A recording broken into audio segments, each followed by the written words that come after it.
Bueno, quería partir con una anécdota. Yo cuando estaba en el aeropuerto hace 26 años y Olger despidiéndome, pues como todo novato, ¿cierto? Misionero, yo dije, Olger, compárteme un secreto.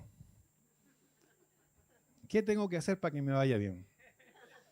Claro, pues yo me iba, ¿sí? Yo estuve 6 años de misiones también en Viña. Entonces yo me iba, ¿cierto? Y, uy, cuidado, la unción, ¿ves? Ahí está.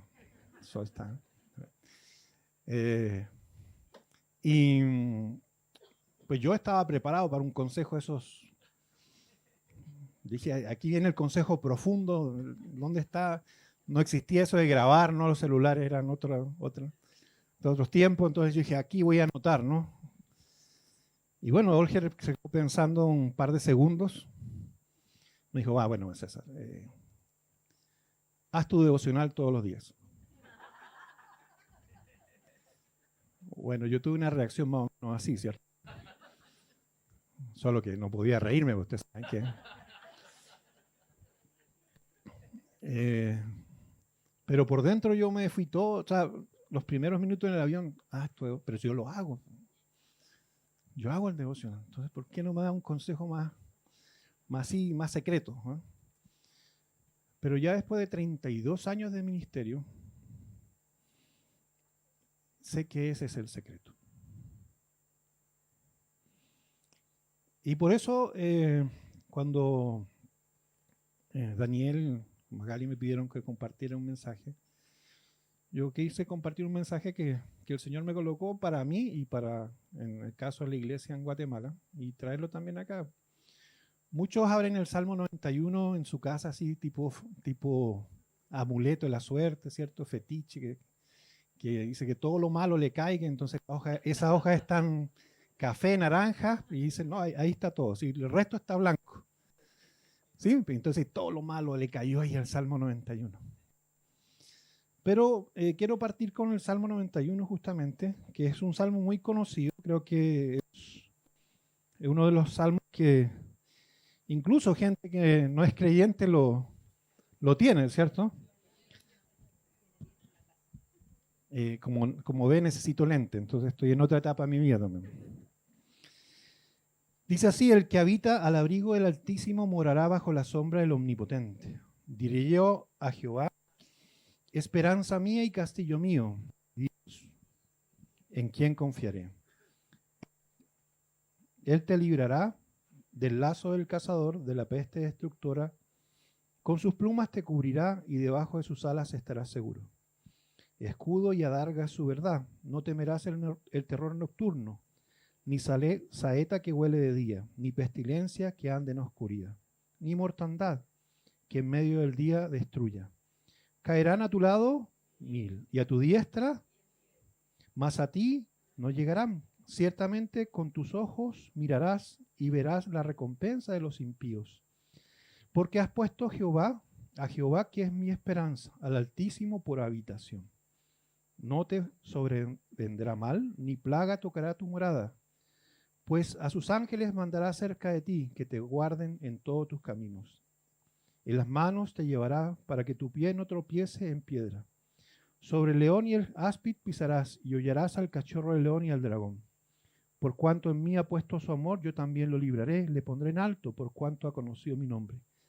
Me invocará y yo le responderé. Con él estaré yo en la angustia, y lo libraré y le glorificaré. Lo saciaré de larga vida y le mostraré mi salvación. Bueno, este es un salmo muy, como digo, muy conocido. Y yo quería iniciar, ¿cierto?, con una serie de diapositivas que representan un poco acá, de ver que a mí me pasaron el control. Ahí me dicen si cambia o no cambia. No tengo idea para dónde apunto. Ahí está. Bueno, ¿quién conoce esta foto? Haga un lado para que no digan que... Torre, ¿todos están de acuerdo? Torre del Paine. Bueno, la siguiente. A ver si me ayuda. ¿Cómo cambia? Ahí, no, porque me cambió todo.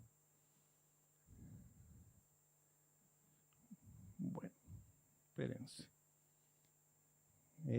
No sé. Bueno. Yo tenía una serie de fotos aquí, que creo que en la presentación se... Bueno, tenía una serie de fotos que mostraban diferentes lugares turísticos de Chile, ¿sí?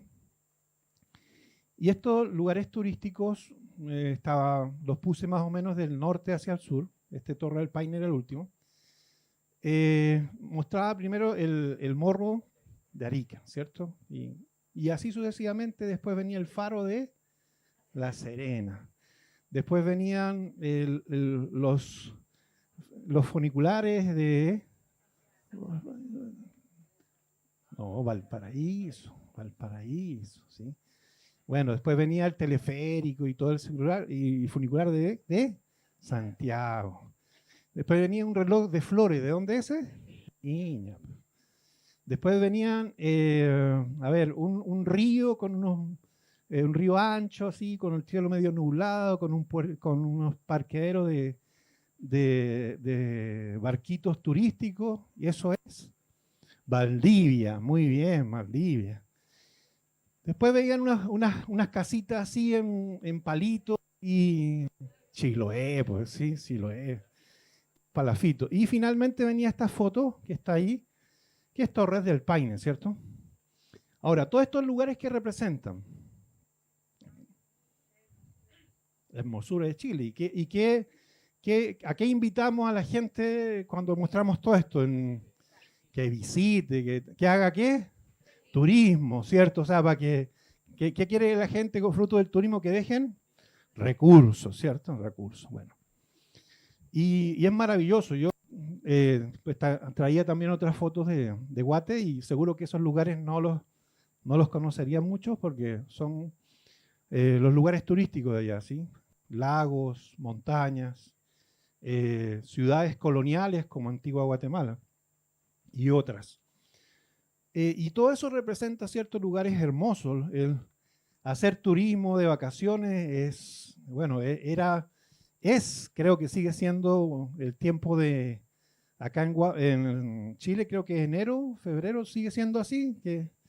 Bueno, el tiempo maravilloso para ustedes, pero un tiempo de crisis para la iglesia.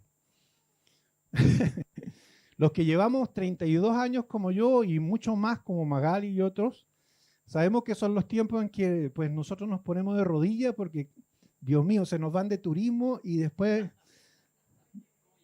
no, o llegan o a veces no llegan. Increíble. Pero bueno, esas son las particularidades, ¿cierto? Entonces, visitar o hacer turismo es un evento en la vida, un momento pues de descanso, de relax, etcétera.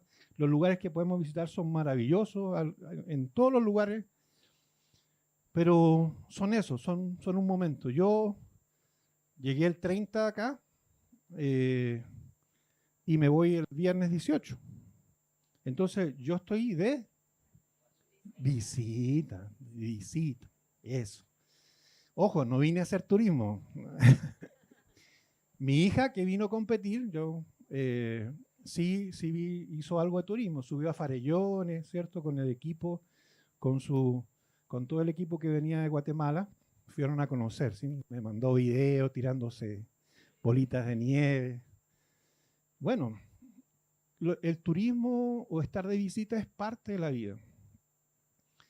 Pero el Salmo 91 no habla de turismo, no habla de visita.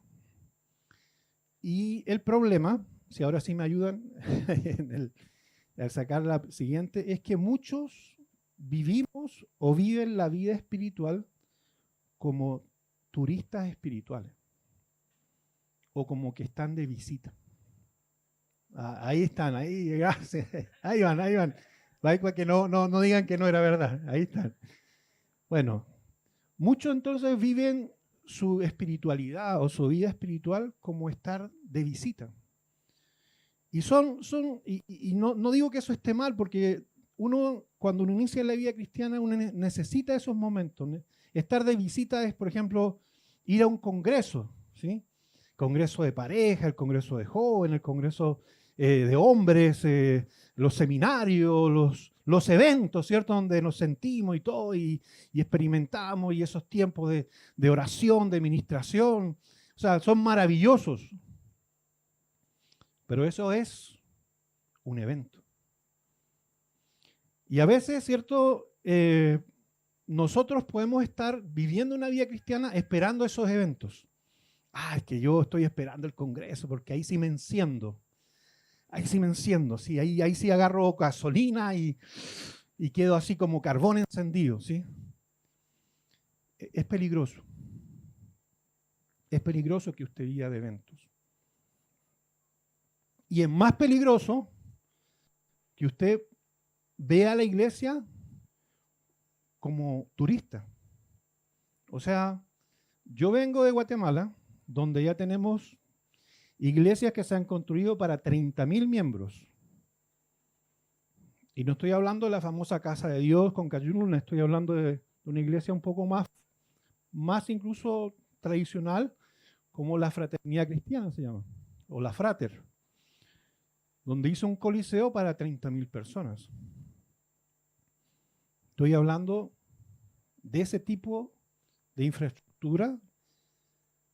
Y estoy hablando de Guatemala, una nación que ya más o menos lleva 4 generaciones de creyentes. Y la iglesia cristiana más grande en Guatemala no es ni Casa de Dios ni Frater.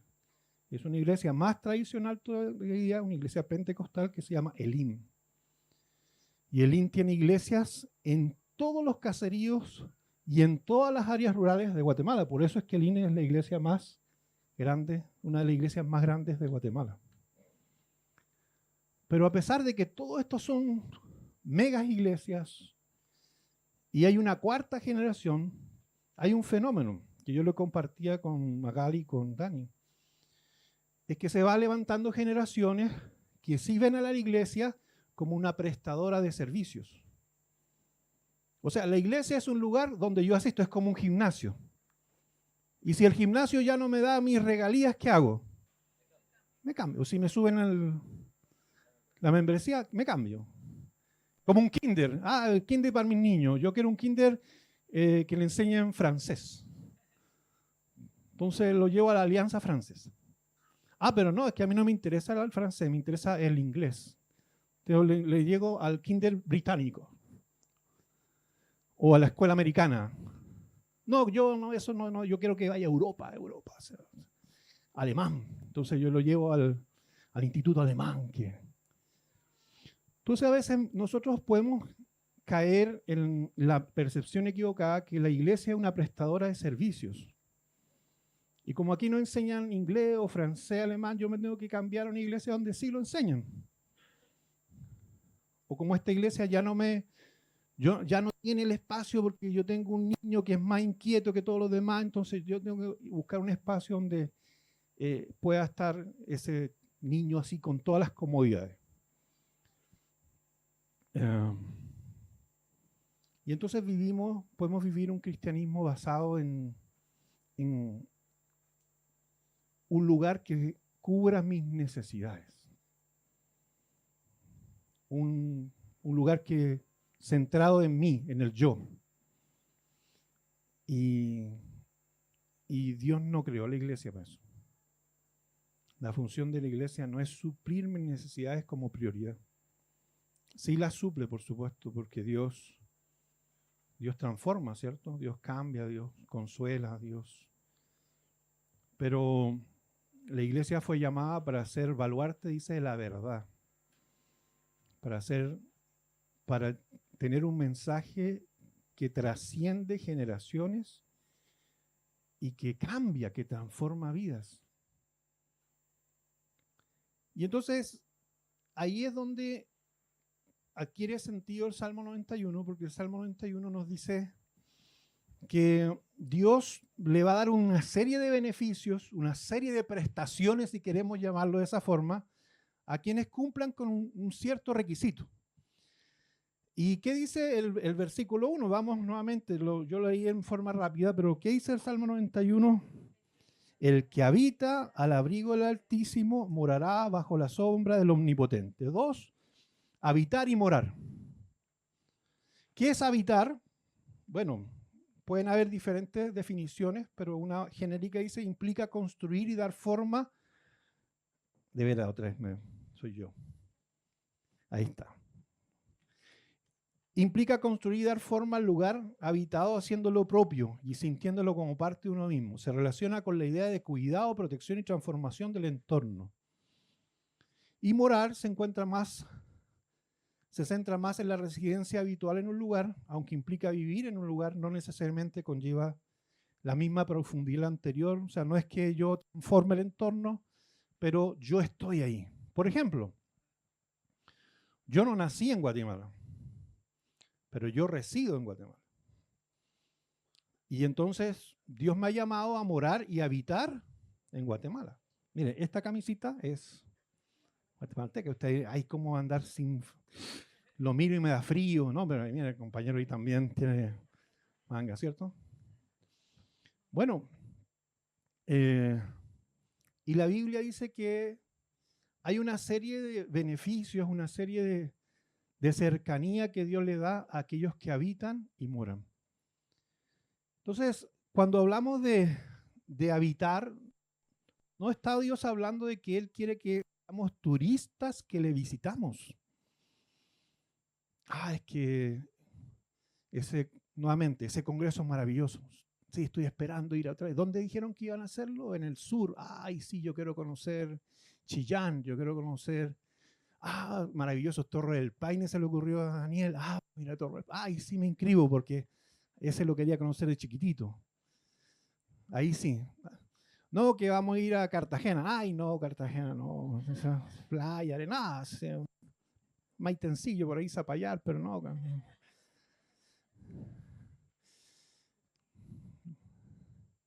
Entonces, habitar implica no que yo me dejo afectar por el ambiente, no que yo me dejo influir por el ambiente, sino habitar implica que yo afecto el ambiente. No el ambiente me afecta a mí. Yo transformo mi entorno. Ahí está. Ahí. ¿Qué hace uno cuando uno se muda? Mudanza. En Guatemala le llaman trasteo. ¿Qué hace uno? ¿Qué se lleva uno? ¿Y uno llega a qué? A una casa, un apartamento. ¿Cómo está? En blanco, ¿cierto? Un lienzo en blanco. Y uno lleva todas tus cajitas, todas tus cositas. ¿Y qué va haciendo con el tiempo? Va botando y todo, pero ¿qué empieza a hacer? Ordenar, adornar, dar forma, y es a su gusto, ¿cierto? Y se nota que ese lugar yo lo habité. Bueno, yo tengo a mi esposa, que mi esposa cada cierto tiempo cambia todos los muebles de posición, ¿cierto? Eso, yo sé que no ninguna de ustedes la hace, solo mi esposa, ¿sí? Y si uno va quedando sin vista, pues ya es riesgoso, ¿cierto? Porque, chica, ahí no estaba el sillón, ¿va? ¿Sí? Pero bueno, yo sé que a ustedes no les pasa. Bueno, eso es habitar. Y por eso dicen que el casado casa quiere, ¿cierto? Porque, bueno, puede ser que a veces la familia le ayuda a uno y no, mire. Pero pues si la nuera va a la cocina de la suegra, ¿de quién es la cocina? La suegra. Entonces tienen que quedar las cositas en su lugar, que no, hasta que tiene que casi cocinar como la suegra cocina, porque, pues cierto, porque ¿de quién es la cocina? De la... bueno. Entonces, usted como joven, como nuera, ¿qué quiere? ¿Qué quiere? No, pero ¿qué quiere en el corazón? Su cocina. ¿Por qué? Porque es lo natural. Uno quiere habitar. Uno no quiere sentirse turista, visita. Uno quiere habitar. Y eso es lo que Dios te ha dicho. Dios ha dicho, yo quiero que tú habites conmigo. Dios le ha dicho a usted, yo quiero que tú mores conmigo. Hagas de mí, de tu relación conmigo, algo único, Por eso siempre enseñamos, yo aprendí esto desde que llegué al 90, que la relación con Dios es personal. Es personal. Tú puedes escuchar un mensaje, tú puedes escuchar un tema, tú puedes escuchar una reflexión, pero ¿qué es lo que Dios te habla a ti? ¿Qué te está diciendo a ti? Eso es personal. Un ejemplo de esto lo tenemos en Jeremías, porque nosotros pensamos que Dios nos hable es que Dios siempre nos diga que sí. Es que Dios siempre va a decirnos sí, está bien, oraste por esto, ahí va en camino, no te preocupes. Yo le traigo un ejemplo de lo que Dios le dijo a través de Jeremías al pueblo de Israel. Jeremías fue un profeta singular porque no estuvo en un tiempo donde ser profeta era popular. Isaías se vivió eso. Isaías iba a la moneda, le ponían la alfombra roja, se cuadraba la guardia presidencial, viene Isaías. ¿Con quién va a hablar? Con el presi, con la presi. Es el tiempo de Isaías. Pero el tiempo de Jeremías era diferente. A Jeremías lo ponían, no sé, en colina, allá. Le tenían una casita guardada, bien resguardado, con barrotes, porque no le gustaba lo que Jeremías decía. Cuando Jerusalén iba a ser conquistada por el imperio babilónico, Jeremías decía, Dios dice, abran las puertas, entréguense. ¿Qué estado, qué gobierno quería escuchar eso? Ninguno. Pero ese era el mensaje de Dios, porque eso iba a traer menos muerte, menos matanza, menos violencia. ¿Qué decían los demás profetas? No, vamos a ganar, vamos a ir al mundial, no, eso está asegurado. No, pues tenemos ¿qué? Al rey Arturo, no, vamos a ir al mundial, eso estamos, mejor dicho, que se quite Brasil, Argentina, Alemania, Inglaterra ahí, porque ahí vamos nosotros. Eso le decían al rey. Pero Jeremías le decía, no vamos a ir al mundial. Ni vamos a ganar la Copa América. No.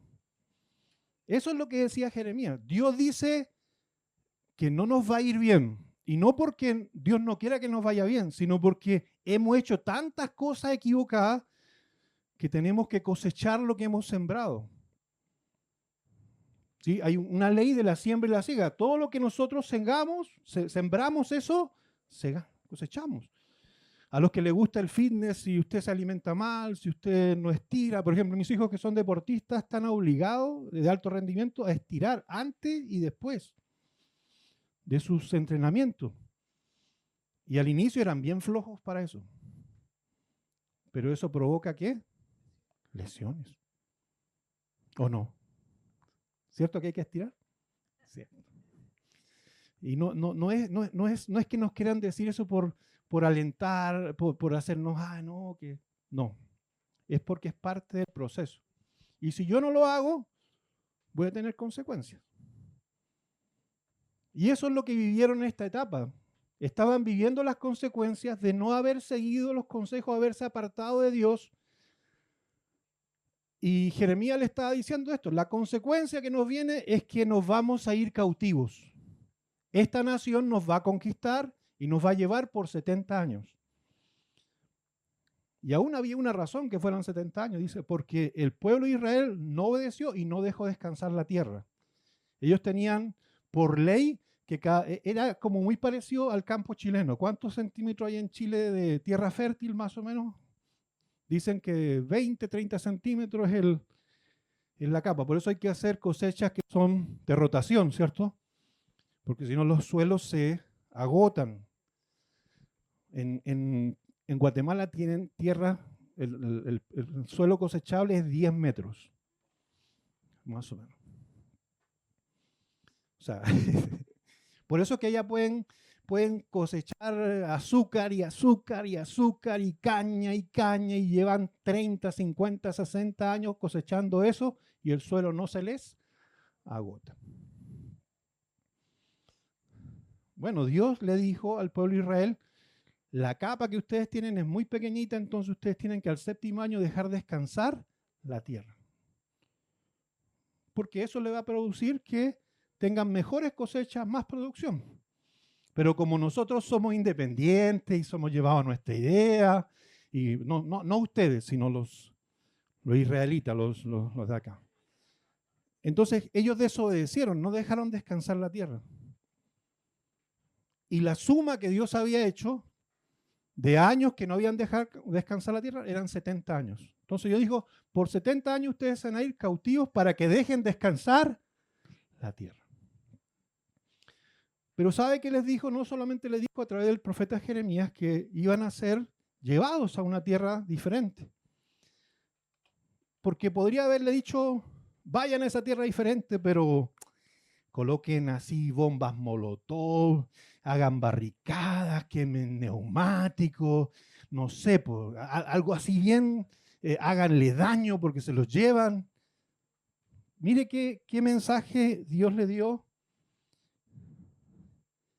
Le dice, voy a leer del 4. Dice lo siguiente, así ha dicho Jehová de los ejércitos, Dios de Israel, a todos los de la cautividad que hice transportar a Jerusalén. ¿Quién los hizo transportar? Dios. De Jerusalén a Babilonia. Edifiquen casas, habítenlas, planten huertos, coman del fruto de ellos, cásense, engendren hijos e hijas, den mujeres a vuestros hijos y dan maridos a vuestras hijas, para que tengan hijos e hijas y multiplíquense ahí y no se disminuyan.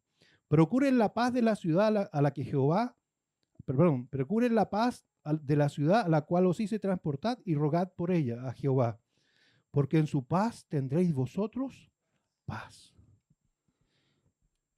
¿Qué le dijo Dios a Israel? ¿Qué le dijo Dios? Que estaban siendo llevados cautivos a una tierra que no era su tierra. Le dijo, enójense, frústrense, critiquen, murmuren, maldigan a esos porque los maldijeron. ¿Qué Dios le dice? Le dice, habiten en ese lugar, moren en ese lugar. ¿Y qué significaba entonces habitar? Significaba entonces hacer de ese lugar su hogar. Llevar sus cajitas, llevar sus pertenencias y hacer de esa tierra su tierra. A mí me encantan las marraquetas y me encanta el tecito. Pero en Guatemala yo no tomo té casi y no como marraqueta. Oh. ¿No? Sí, allá hay algo que es parece una especie de sopaipilla, pero es de maíz. La tortilla con que ustedes conocen que se comen los tacos mexicanos. Y hay un pan con pan de manteca, que es un pan ni tan dulce ni tan, son como medianos. Y eso es lo que uno toma con café. Con café. Y yo no tengo problema con eso. No tengo problema con eso. Porque Dios no me ha llamado a estar añorando las marraquetas. Y mi tecito supremo, Ceilán.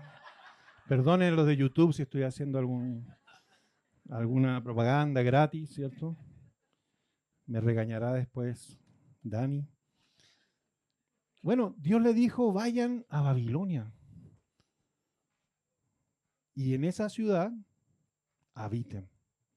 Es lo mismo que Dios dice en el Salmo 91. ¿Qué es lo que yo quiero que hagas conmigo? ¿Qué quiero que hagas conmigo? Habita conmigo. Cuando tú ores,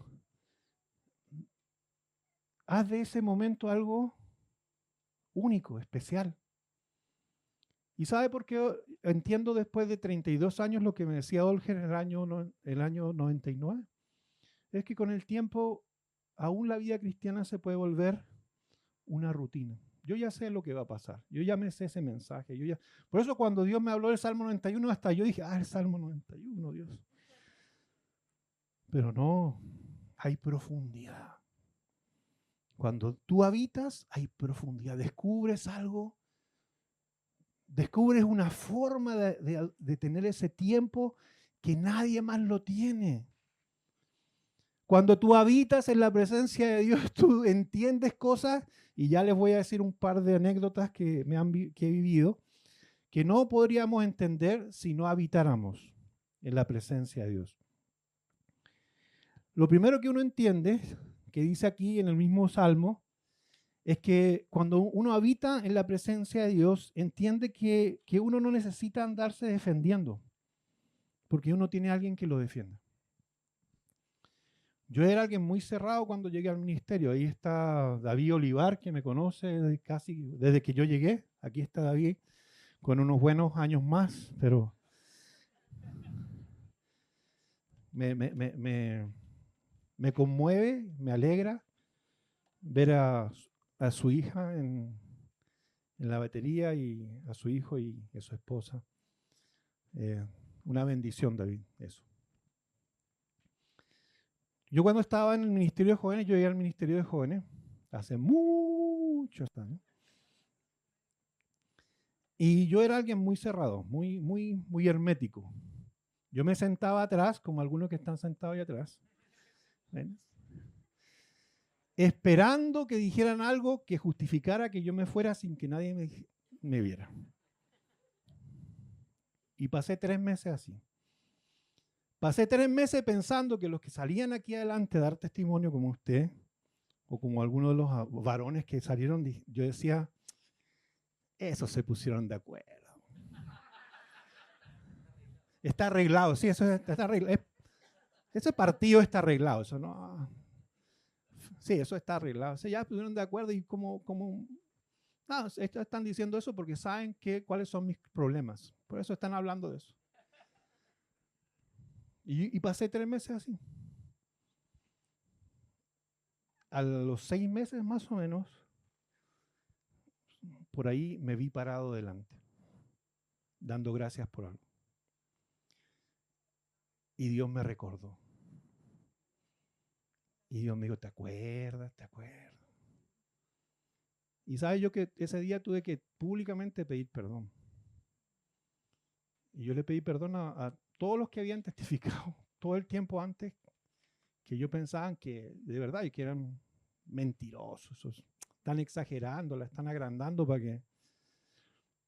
Y yo me di cuenta que era verdad, que Dios sí obraba, que Dios sí hablaba, que Dios sí se volvía el castillo de uno, la torre fuerte de uno. Dice Proverbios, es el nombre de Jehová, a él correrá el justo y levantado será. Torre fuerte es el nombre de Jehová. Yo he podido conocer a un Dios que se ha vuelto mi torre. En la vida cristiana no todos son sí de Dios, hay muchos no de Dios. Uno a los niños del MIC o del Ministerio Infantil le enseña que Dios siempre habla. Dios dice sí, Dios dice no, o Dios dice espera.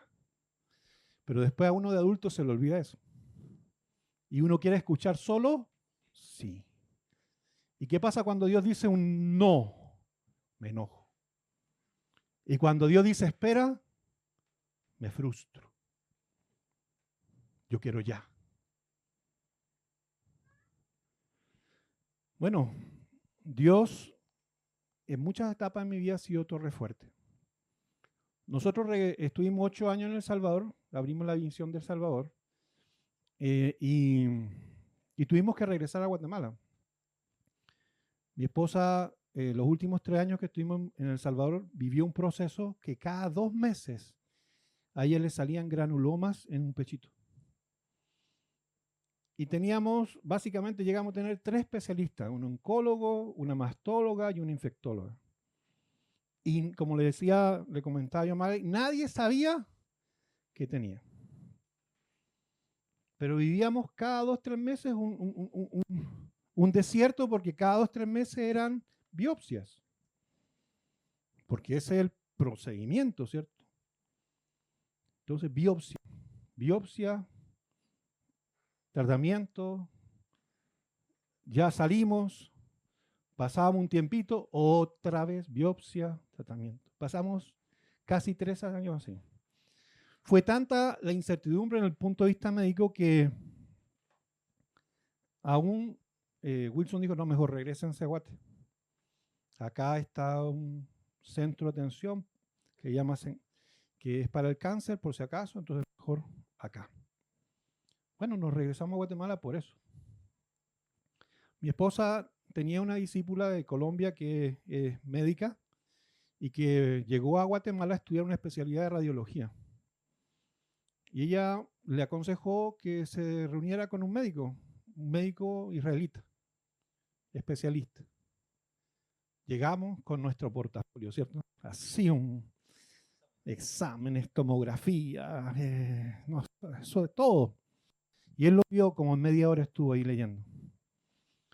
Y dijo, bueno, solo una pregunta, ¿le han hecho examen de prolactina?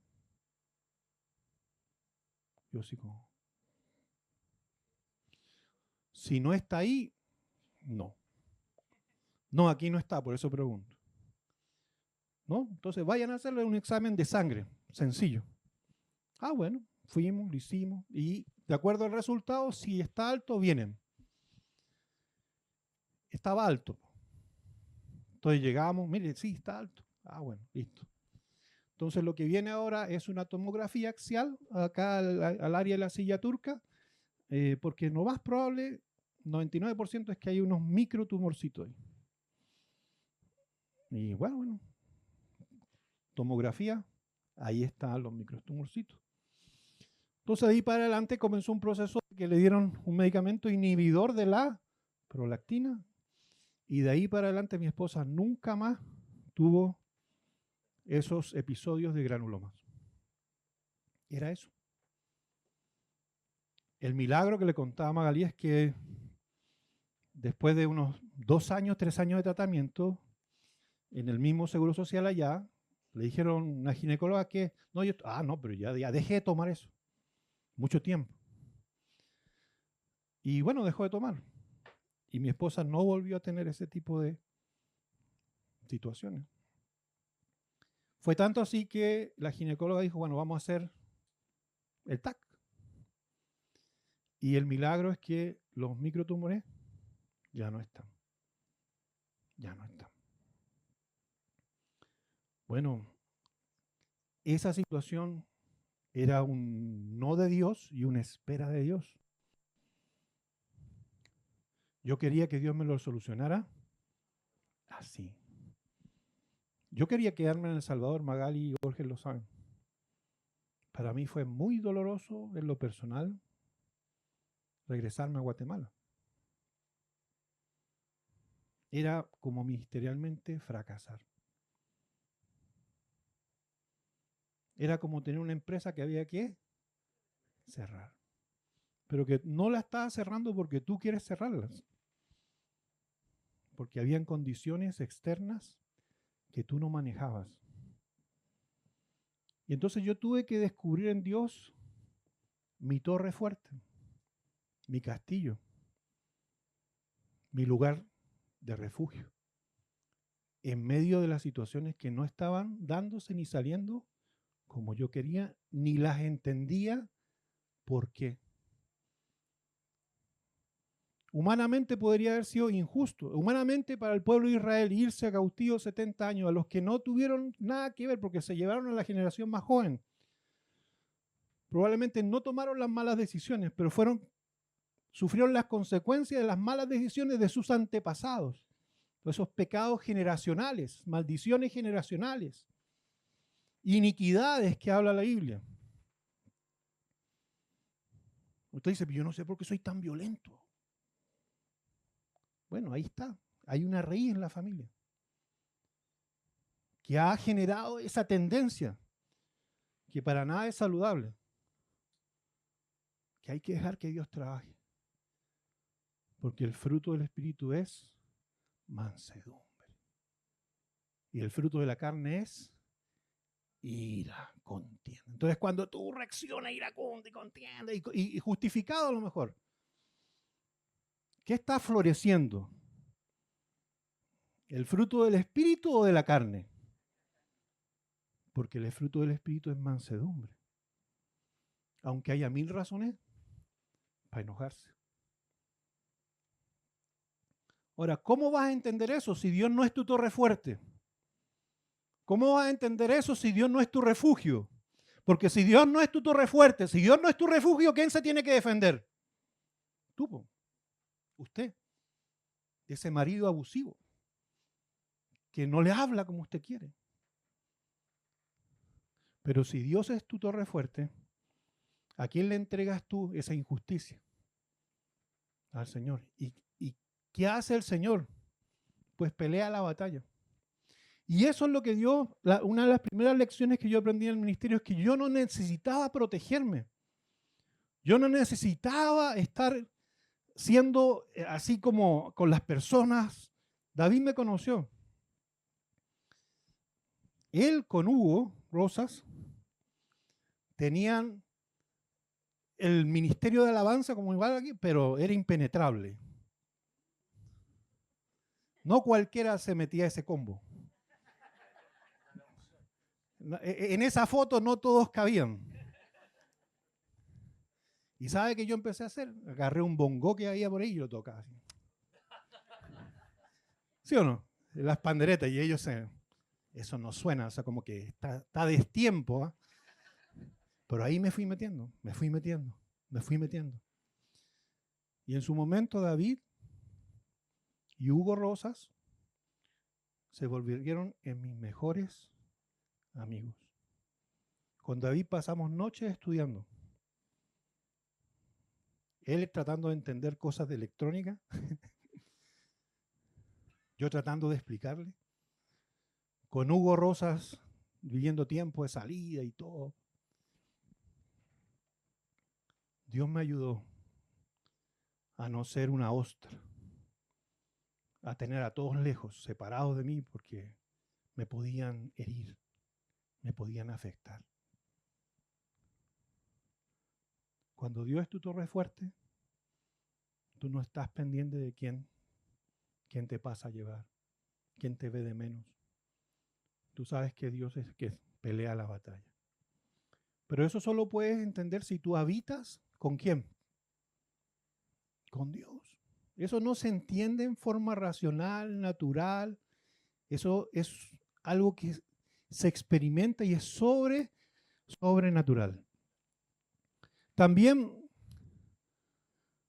Dios se convierte no solamente en mi torre, ahí estamos, sino también dice en el Salmo 91, dice adarga y escudo.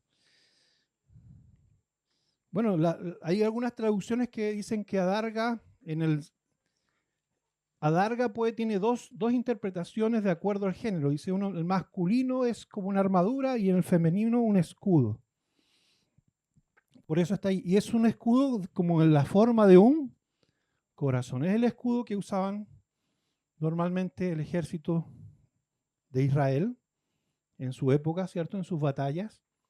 Era un escudo hecho de cuero y que tenía, ¿cierto? Esas incrustaciones en metal. Y lo que buscaba básicamente refleja que esto es, ¿qué es para uno? Protección. Protección. En un castillo caben todos, ¿cierto? En un castillo, en una torre es como una protección genérica. O sea, ¿quiénes se meten al castillo? Pues todos, ¿cierto? Todos. Pero cuando está hablando de armadura, está hablando de algo más personal. Quiero contarles que las luchas que tienes tú y las luchas que tiene tu compañero al lado, tu mamá, tu hermano, tu amigo, son bien diferentes. Las luchas que tenemos nosotros como papás son bien diferentes a las que tienen ustedes como hijos. Las luchas que tenemos como esposo, como esposa son bien diferentes. Las luchas que tenemos los varones por andar en santidad son bien diferentes a las que tienen nuestras señoras. Pero todos tenemos luchas. Y por lo tanto todos necesitamos una armadura. Y en esto, mire, mi hijo Samuel está estudiando primer año de psicología. Mi hija está estudiando tercer año de medicina. Yo creo en la ciencia. Yo creo que la ciencia tiene su lugar. Pero hay cosas que la ciencia no soluciona. Usted puede ir al mejor psicólogo, a la mejor psiquiatra. Puede tener el mejor médico. Y hay situaciones del alma interior que no van a tener una respuesta en lo humano. Pero sí Dios. Y eso es lo que dice Efesios, dice que nuestra lucha no es contra carne ni sangre. Que hay situaciones que no tienen explicación. ¿Cuál era tu nombre? Giovanni, como Giovanni decía, yo entré a este lugar, ¿qué experimenté?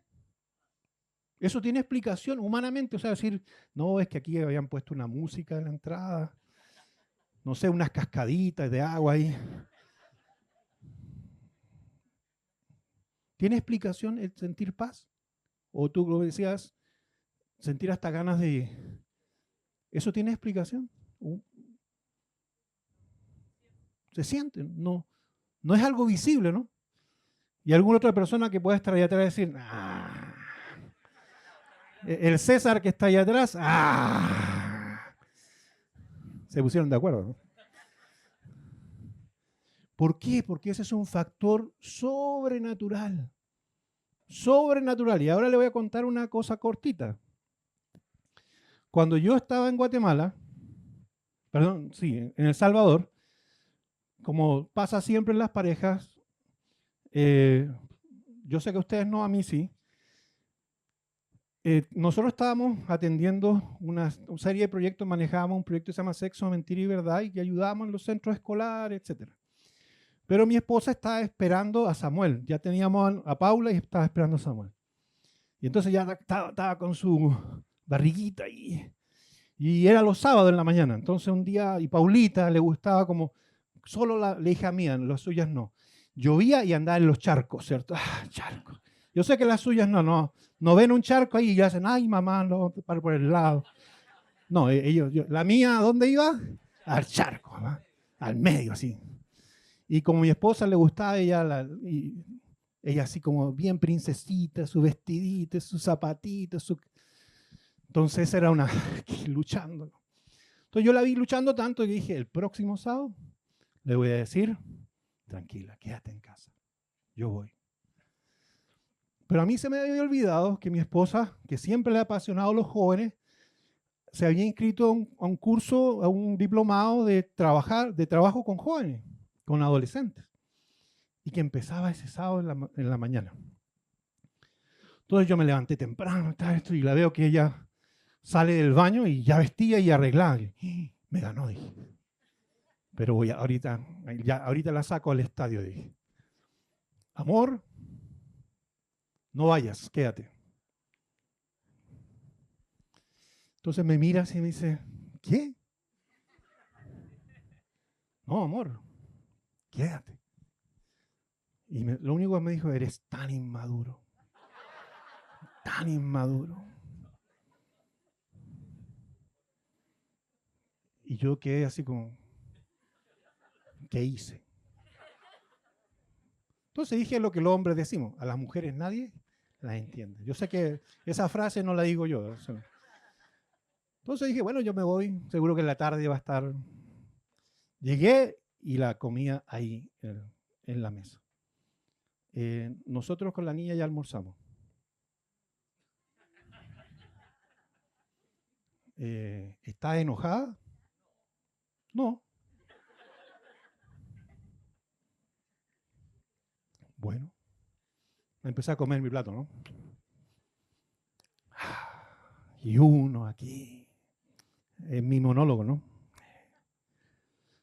¿Sabes quién que entiende, no? Sí, ¿cómo es eso? Y el Espíritu Santo me dijo, el curso. Y yo con mi monólogo, ¿cuál curso? ¿Cuál curso? ¿Cuál curso? El curso. Ella no estaba vestida para acompañarme a mí a dar la charla. Ella estaba vestida, lista para irse al curso. Y a mí se me había olvidado. Ahí mismo llegué con cara de payaso. Ahí. Subí al segundo nivel. No vas a creer, no me vas a creer. Por supuesto, no me creyó al principio. Problemas de comunicación. Yo sé que no pasa en el matrimonio, ¿cierto? No, jamás. Solo yo. Pero lo que quiero decir es que ¿quién me reveló, quién me hizo entender, quién hizo que no se transformara en eso una pelea más grave, en una situación más confusa, más profunda? ¿Quién me hizo entender lo que nadie me haría entender? Dios. ¿Eso es natural o sobrenatural? Sí, porque las guerras empiezan con dos voluntades que se confrontan y nadie cede. Así empiezan los conflictos, las divisiones. Así empiezan, por luchas de voluntades. Yo quería que hagas esto y tú haces esto otro. Y como tú no me respetas, entonces tampoco te respeto. Y como tú no me respetas, entonces no me amas. Y como no me amas, entonces no tengo por qué estar obligado. Y ahí esa causa no se acaba nunca. Pero si dejamos que Dios opere en el Espíritu, ¿qué hace Dios? Dios habla. Dios habla. Dios interviene. Por eso dice que nuestra lucha a veces no es contra sangre ni carne. Y por eso dice que nuestra lucha, nuestra milicia no son carnales, sino son poderosas en Dios para destruir todo argumento, toda altivez que se levanta contra el conocimiento. Pero sabe que a veces nosotros nos olvidamos de eso. Y solamente usamos recursos naturales. Cada vez que usted se arrodilla, está pidiendo a Dios que todo eso sobrenatural que Dios ha dicho que en el Salmo 91 lo tenemos, lo podamos experimentar. Dice también el Salmo 91 que no temeremos terror ni pestilencia. Bueno, acabamos de pasar una pandemia. Y por ahí andan voces que otra vez viene otra por allá, que los chinos, etcétera. Nos amenazan que lo que pasa que ¿quiénes se pusieron a temblar cuando Israel tiró un par de bombas ahí al programa nuclear de Irán? ¿Quiénes se pusieron a temblar? Aquí sí ya. No, si con Rusia y con Ucrania era suficiente, pero ya no, aquí sí se nos armó. No. Ahora sí, ahorita construyamos el búnker porque se nos viene la tercera guerra mundial. Bueno, ¿sabe? Dice que si tú estás habitando y morando con el Señor, ni siquiera eso debería... O sea, es normal que te genere ansiedad y preocupación, pero no a un estado donde esa ansiedad y preocupación cambie tu vida. Porque eso hace el temor, eso hace el terror. Tú dejas de hacer cosas, ¿por qué? Por lo que puede pasar, por lo que puede venir. No, yo ya no meto más mi platita al banco, la guardo debajo del colchón. ya, hay algunos que se quedaron con escudos ahí en el colchón porque... Y ya como lo cambiaron a pesos, ¿cierto? Eran millonarias, ¿va? Pero bueno, la palabra dice que cuando Dios es tu habitación, cuando Dios es tu morada, tú no le tienes miedo ni al terror nocturno, ni al pánico, ni a las cosas no resueltas, ni a lo que pueda acontecer mundialmente, ni siquiera plagas, ni peste, ni siquiera lo que puede venir. Dios nos dijo el año 2018 en profecía, nosotros hacemos una actividad a fin de año que es oración por la familia y oramos por cada familia y es un tiempo muy maravilloso. Ahí Dios muchas veces hay, no todo el tiempo, pero hay profecías. Y 2 años seguidos, el 2018 y el 2019, Dios dio un mensaje donde decía, la muerte va a tocar sus puertas, el hambre va a querer venir a su casa, la muerte viene, pero yo voy a estar con ustedes y nada les va a pasar. Y no van a pasar hambre porque yo estoy con ustedes. Pero yo no entendí esas profecías cuando estábamos orando por las familias. ¿Qué tiene que ver eso? Estamos orando por la familia y estas profecías que hablan de muerte, de hambre. Mi esposa tuvo una visión en enero, estábamos en el tiempo de tiempos completos que hacemos en enero para planificar y bendecir el año. Y mi esposa decía, yo vi una visión como que Dios hacía así en la mesa y todo caía para todos lados, se derrumbaba todo. Eso fue en enero. En marzo cerraron los países por el COVID. Y de verdad la muerte tocó las puertas. Y de verdad muchas personas pasaron necesidad. Pero ¿sabe lo que a mí me sostuvo? Es que Dios había dicho, durante 2 años seguidos, en esas reuniones familiares, yo voy a estar con ustedes. No tengan temor. Yo estoy con ustedes. Yo los protejo. Y eso fue clave. Porque no crean que aunque uno es pastor, también el corazoncito de uno se hizo. Y yo estaba un discípulo muy cercano. Yo le dije, mira, si me llevan, porque el problema allá en Guatemala es que tú entrabas al hospital, yo no sé si aquí era igual, pero no salías. Y nadie daba razón de nada. Entonces, al inicio tú entrabas y nada. Entonces yo le dije, yo estaba con tos, estaba con fiebre, sentía como aquí las narices como quemadas. Y eso que todavía no dan todos los síntomas, solo. Me aislé en casi 10, 15 días de mi familia. Pero yo dije, si me pongo más, peor, pues tengo que avisar, ¿no? Y entonces le pedí a este discípulo, le dije, mira, si me toca irme, yo te pido que tú me ayudes con mi familia. Te vengas para acá. Es un discípulo cercano, soltero, y él me dijo, sí, listo César, yo lo hago. Y yo ya estaba preparado, o sea, si me toca, me toca. Dios sabrá. Pero tú puedes tener solo eso si tú estás habitando y morando. Sin eso, todo lo que tú vivas te supera. Y para ir cerrando, Dios dice que si tú lo tienes a Él como ese lugar seguro, como tu morada, entonces Dios va a hacer de ese espacio especial, dice, has puesto a Dios como tu habitación.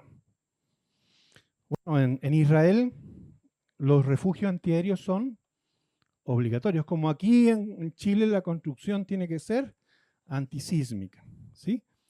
En Israel, cada casa, cada casita o cada conjunto tiene que tener un búnker. Y ese búnker, pues, está diseñado por lo menos resistir algún golpe. Son obligatorios. Hay lugares, hay casas de gente que tiene muchos recursos, que tienen una habitación segura. O sea, que si se les meten, ¿dónde se guardan? En la habitación segura, que es casi como una bóveda, ¿cierto? Mientras llega la fuerza de seguridad privada, etc. Bueno, Dios dice, yo soy eso para ti.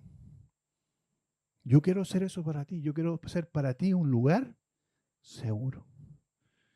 Yo quiero que experimentes en mí esa paz que sobrepasa todo entendimiento. Que no tiene que ver con no tener problemas, que no tiene que ver con no tener riesgo, que no tiene que ver con que las cosas estén en su lugar, sino tiene que ver con que yo estoy ahí. Y eso es lo que marca la diferencia. Nosotros acabamos de cantar una canción muy hermosa que yo oraba al inicio, y es este momento donde Dios le dice a Moisés, Moisés, hay un problema.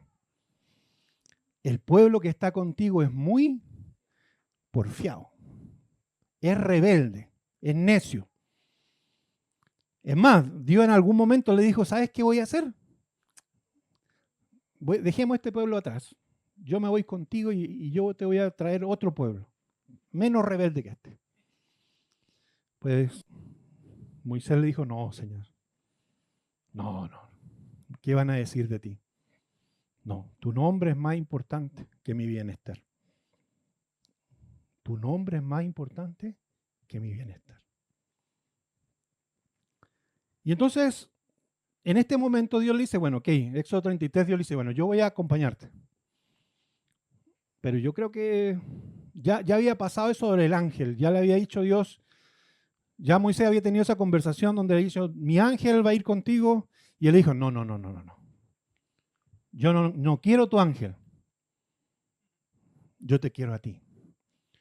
Yo no quiero los pozos o los huertos o las casas, yo te quiero a ti. Yo no quiero la falta de conflictos, la falta de lucha, la falta de problemas. Tú me prometiste que ibas a eliminar a todos los enemigos, pero que tú no ibas. Y Moisés había entrado en una profundidad tan hermosa con Dios que Moisés sabía que lo más importante no era lo que Dios tenía para darle, lo más importante era Dios mismo. Y por eso Moisés en esto le dice, Señor, yo te quiero ver, yo quiero verte, yo quiero contemplarte. Pero Dios le dice, no, si me ves te mueres. Y el problema es que yo te necesito. Porque si la verdad, si Dios hubiera querido llevar a Moisés, le dice, listo, mírame y te vas. Como lo hizo con Enoc, que dice, no, es que yo no me puedo soportar, ya no puedo aguantar que Enoc viva sus días, sus años y después vaya conmigo. No, yo me lo quiero llevar ya, porque Enoc es mi amigo. Moisés había entrado en esa profundidad y eso es lo que yo traigo para ustedes esta mañana. Yo anhelo que ustedes puedan entender ese consejo tan simple que me dio Golger en el año 99. Busca a Dios personalmente. Conócelo. Porque Él puede cambiar las cosas. Él puede cambiar lo que nadie puede cambiar. Él puede transformar lo que nadie puede transformar.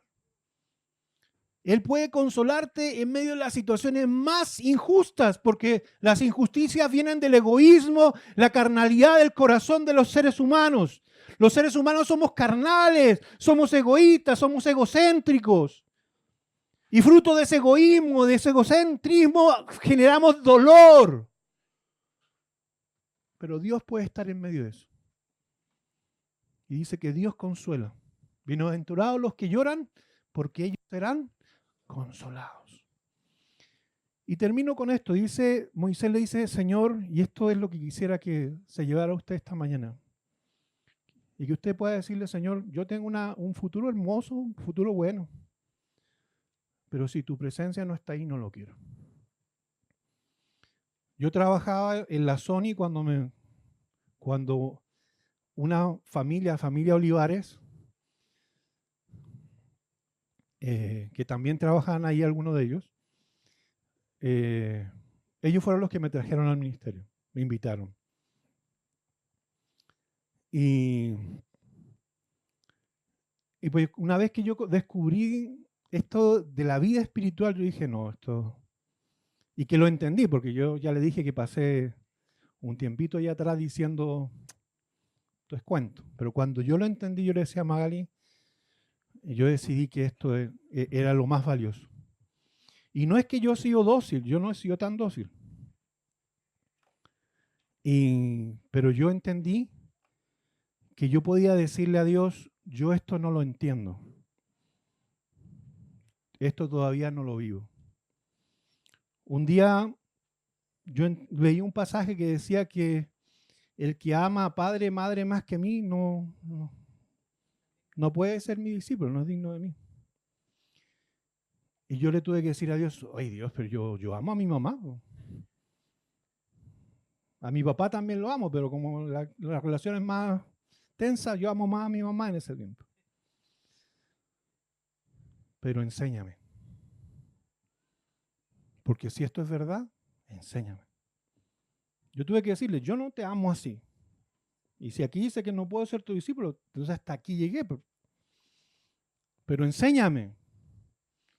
Y a los meses yo descubrí y un día yo estaba orando como le estoy motivando y estaba orando en mi tiempo y yo pude decirle a Dios, definitivamente te amo más que a mi familia.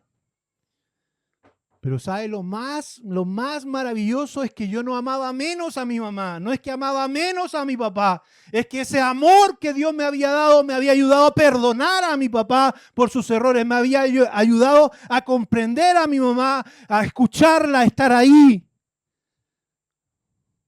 a no juzgarlos.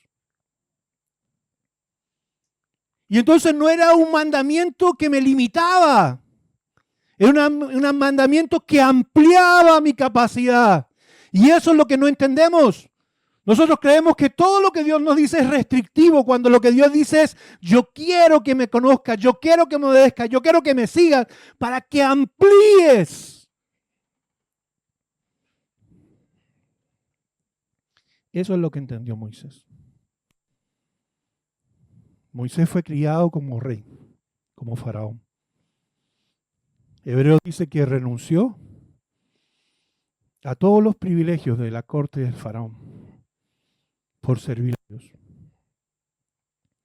por cumplir con el propósito de Dios. Y termino con esto, dice, y te pido que cierres tus ojos por un momento y solo escuches. Dice aquí, por cuanto en mí ha puesto su amor, yo también lo libraré. Lo pondré en alto. Por cuanto ha conocido mi nombre, me invocará. Y yo le responderé. Con él estaré yo en la angustia. Lo libraré. Lo glorificaré. Lo saciaré de larga vida. Le mostraré mi salvación. Señor, tú estás aquí. Espíritu Santo, tú estás aquí. El tenerte en nuestra vida es el mayor regalo. Es tu gracia que no merecemos. Es tu favor que no había precio para pagarlo. Pero tú entregaste tu vida por nosotros, Señor. Derramaste tu sangre en la cruz. Sufriste todos los vituperios, todo el rechazo. Te hiciste por nosotros maldición, para que nosotros pudiéramos experimentar vida. Señor, lo mínimo que podemos hacer es cultivar una relación personal, profunda contigo. Tú nos has dicho, yo quiero que habites conmigo. Yo quiero convertirme en tu morada. Yo quiero ser tu lugar seguro. Dios te dice, yo quiero ser tu armadura. Yo quiero ser tu torre fuerte. Yo quiero ser que te consuele cuando vivas las injusticias de otros. Yo quiero ser tu escudo, tu armadura. Ante todo lo que te rodea que tú no ves, pero que está allí moviéndose para dañarte, para dañar la obra de Dios. Dios quiere ser ese lugar, ese refugio. Él quiere ser esa habitación segura, donde aún tú le puedas entregar tus debilidades, tus dolencias, donde tú puedas refugiarte. Dile a Él: Señor, yo así te necesito. Yo no necesito una religión, un credo, Señor. Yo te necesito a ti como persona. Dile: yo quiero descubrirte como esto que me cuentan, como esto que hablan.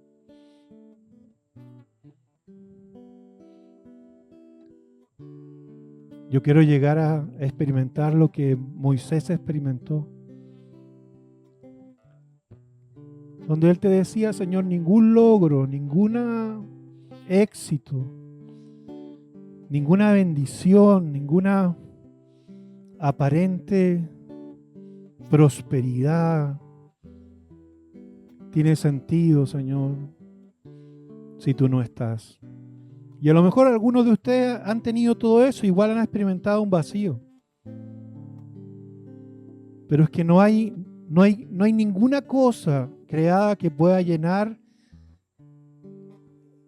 esa área que solo Dios puede llenar. Tu espíritu. Nada creado, nada físico puede llenar eso. Ni siquiera lo que tú puedas experimentar a nivel de tu alma, tus emociones, tu conocimiento, pueden llenar el vacío espiritual que solo Dios y su Espíritu Santo pueden inundar. Por eso, dile: yo quiero que es tu presencia, Señor, sea lo que me llene, Señor. Como cuando Moisés vio la zarza arder y no entendía por qué no se quemaba, por qué no se consumía, y se acercó y tú le hablaste, le dijiste: quita tus calzados porque este lugar es santo. Que nosotros podamos entender que ese tiempo en que te buscamos no importa dónde estemos, ni la habitación, ni el lugar lo hace especial. El que hace especial ese tiempo eres tú, Señor. Ayúdanos a entender que podemos decorar ese tiempo, que ese tiempo puede ser tan personal, tan íntimo, en que tú hablas y cambias, Señor. Nos liberas del egoísmo, nos liberas de la rebeldía, nos liberas de la carne, nos liberas del temor, nos liberas de la incredulidad, nos liberas del egoísmo que tan naturalmente nos florece, Señor. Y tú haces que nuestras vidas se transformen. Tú estás en mis angustias, Señor. Quiero invocarte, Señor, y saber que tú me respondes. Quiero conocer tu nombre. Eso es lo que Moisés le preguntó: ¿cómo te llamas si yo no te conozco? No sé tu nombre. Y Dios se reveló. Dios le dijo: este es mi nombre. Yo soy el que soy. El yo soy. Yo voy a estar contigo.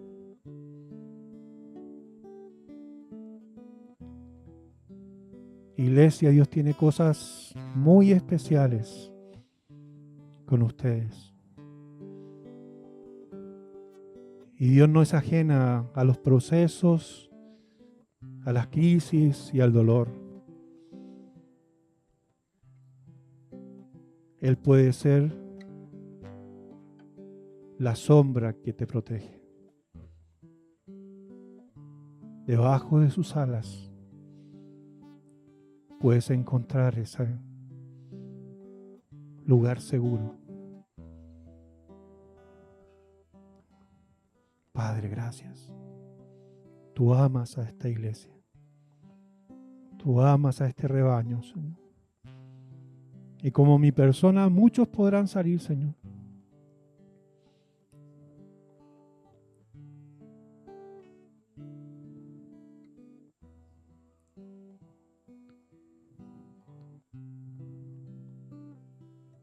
Porque tú colocas el querer como el hacer. Aquí va a haber hombres y mujeres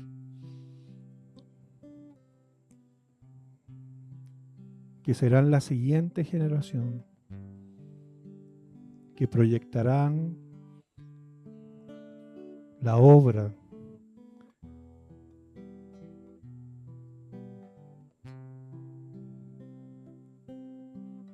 que Dios levantó hoy a través de Magali y Olger. Agradecemos por quienes hoy han tomado esa posta, pero aún oramos por los que vienen, que llevarán a esta iglesia 30 años hacia adelante y que muchos de nosotros a lo mejor no veremos los frutos de lo que se ha sembrado con lloro. Como tú dices, se siembra con lloro, Señor. Se labra con sudor. Pero se recoge, se cosecha con regocijo, Señor. Queremos tener esa visión como Abraham, que aunque vivió en tiendas, dice tu palabra que él miró tu promesa, Señor, y la vio. Él vio la conquista de la tierra prometida. Él vio la repartición de la tierra a las tribus, aunque él en el presente estaba viviendo en tiendas como extranjero.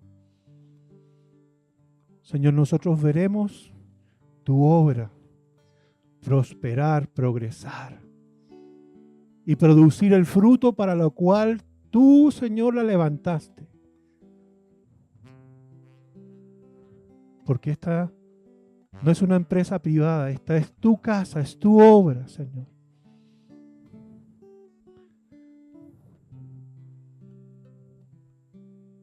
Y tal cual lo hiciste con Moisés, Señor, que tú levantaste a Josué, tú levantas hombres y mujeres en esta casa y a través de esta casa que continuarán, que honrarán el trabajo que se ha hecho, porque nosotros estamos sobre hombros de gigantes, aquellos que han estado antes que nosotros y han labrado un camino, Señor. Gracias, Señor. Bendigo a Magali, Señor. Bendigo su vida, te pido que tú la llenes de fuerza, de vitalidad, de visión. Bendigo la vida de Dani, de Hamilton, de todos los que están acá, Señor, en el liderazgo, que puedo no conocer todos sus nombres, pero los bendigo, Señor. Bendigo el fruto de su trabajo, Señor. Yo te pido que sea un trabajo en el Espíritu, Señor.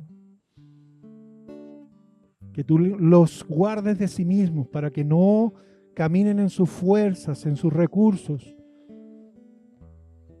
sino te miren a ti, Señor, y puedan ver cómo el Dios de la obra hace la obra.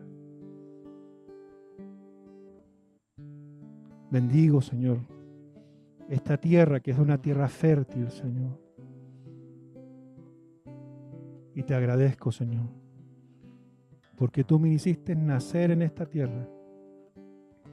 Y hoy me permites también dar fruto y sembrar en otra tierra.